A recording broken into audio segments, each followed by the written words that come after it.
Hi there, Elizabeth from PPD Search here again. Further to the past 5 videos I've posted on the importance of your interview methods. As there's a big appetite for improving interview process, I'm compelled to keep sharing ideas on this topic. I've talked about cultural fit, hiring on attitude, behaviour and potential, so I thought I'd share some questions that may help determine some of these attributes. The types of questions we might ask candidates to determine cultural fit might be: what attributes do you look for in a company when you want to apply for a position?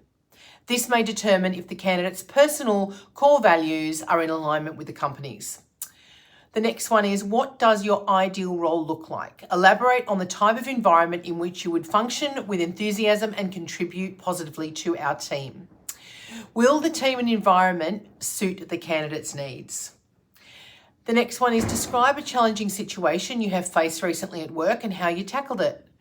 This question clarifies the candidate's performance style under pressure and their soft skills. You could also share a hypothetical situation with a current similar challenge in your organisation. Ask them how they would handle it. This may reveal the candidate's thought process and how it aligns with your company's current management style.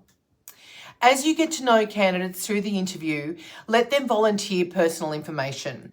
This may seem obvious, but there are questions you cannot ask, which we know still get asked, such as how old you are you married, divorced, do you have kids, how will you manage the job with kids, religion, political views, race, sexual orientation, hobbies outside of work, and then commenting negatively on those hobbies.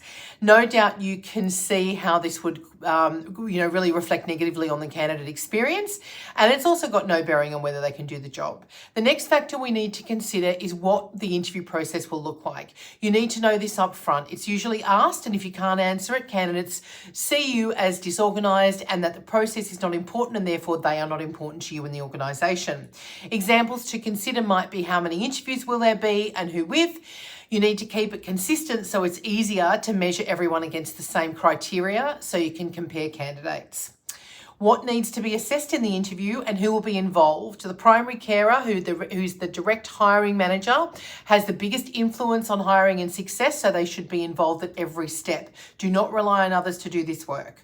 The process needs to be professional and organised. We do not want to create a negative candidate experience, and we know that anyone experiencing a poor candidate experience does not want to join the organisation. Remember, hiring is a two-way street. The candidate is assessing you and the organisation on whether it's right for them, just as you are doing the same. You must have a very strong employee value proposition to attract top talent, especially in the pharma and medtech industries we work in. Consider if you have recruitment resources that are credible and know what they are doing. They know the Australian market and they will represent your employer brand in the best light. Very important. Employer brand and reputation are everything to candidates, along with culture and company values, which often speak to how employees are treated. If you would like to continue hearing about great interview outcomes, there are 5 prior videos on this topic on YouTube under PPD Search, and I'll be posting another video next week. If there is anything you think we can support you with, reach out to me. Happy interviewing, and bye for now.